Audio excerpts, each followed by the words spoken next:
What a beautiful way to start our season. Visca el Barça. This is our second game of the preseason and we smoked Real Madrid 3-0. And there was so many things I was waiting to see that I witnessed in this game. First thing is, I was so happy to see that Romeo is already shutting the mouth of his haters. He played a solid game today, and from now on, I'm going to start calling him The Rock. So anytime I mention The Rock here, I'm talking about Romeu, because the way he stood in midfield and pocketed everyone, it was great. He made some nice passes, he made great recoveries, he's very strong. He was very good, very calm. He made a very good impression on so many people. The game itself started pretty intense. Real Madrid, they were pressing. I was like, what's going on? We cannot break out the press. But then they got tired after a little bit, and then we scored our first goal, which came from a set piece. What a beautiful pass from Gundogan. The link up he had with Dembélé was insane. The way he made the pass to Dembélé, and Dembele's finish was gangster, bro. And this is my issue with Dembélé. How can he score that difficult goal and then later miss an easier chance? Bro, he was right in front of Courtois. He could have scored that goal and we would have been 2-0 at halftime. But Real Madrid also had many chances, because at times in the game, we lacked focus, we lacked discipline. And this is something we have to work on. I know this was a friendly, so I'm not gonna take it too serious, but we have to stay more disciplined and focused throughout the games, because we saw a lot of times Real Madrid got us on counterattacks, and there was a lot of chances that were created out of nowhere. Vinicius got a penalty. Of course, he missed it, because the first 20-25 minutes, they were under pressure. We were controlling the game. Unfortunately, we have two players that didn't get injured, but they just got some discomforts. And Xavi, to be cautious, took him out the game. Gundogan and Christensen, they're not injured, they just have discomforts. Even though Araujo could have been subbed off too, but he's so gangster that he wanted to continue because he loves to play against Vinicius, which he played a great game against.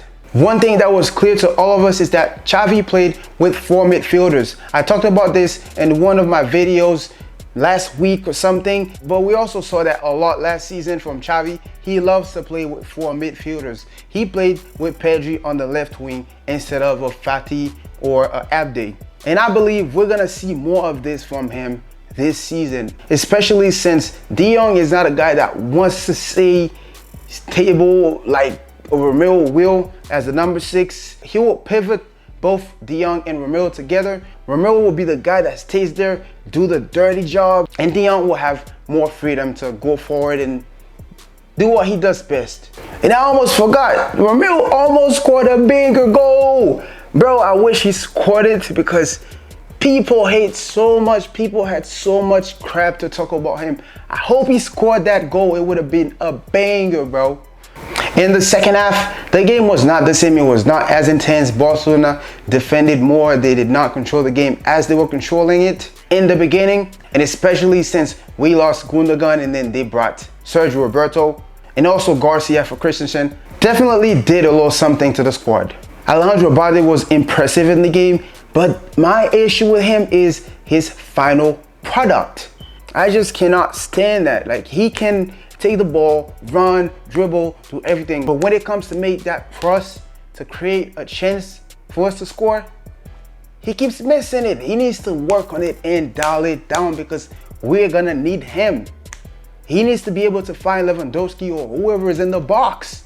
Pedri, in my opinion, was not good in this game. He looked like he was not 100%. He was not giving it all. So when they subbed him off and entered Fermin Lopez, I felt like something was going to happen, because actually was planning to make a video about Fermin Lopez, because I got a lot of information about him and I'm going to make that video. I might drop it tomorrow, so make sure you subscribe so you can watch that video.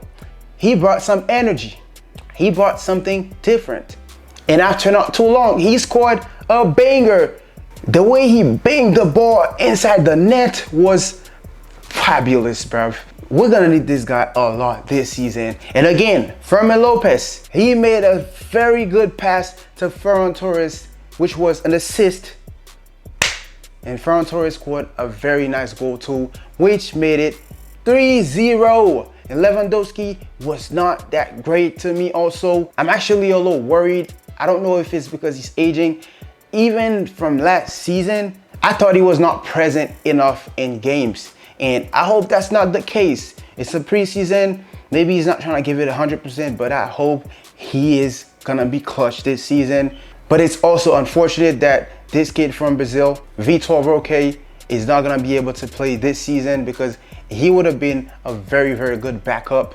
But honestly, that was a great game. Real Madrid were not lucky. Vinicius banged the post 3-4 times. They were not lucky at all. I'll be honest. They could have actually won this game, but it was our game. We played better in general. Ter Stegen was there. He made a very good save. That save was gangster on Rodrigo's free kick. But that's what I was expecting. I was expecting a Barcelona that was not playing today like they were playing against Arsenal.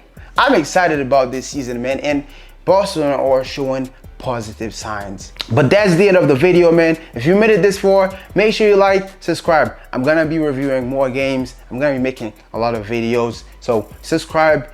I'll see y'all later. Visca el Barça.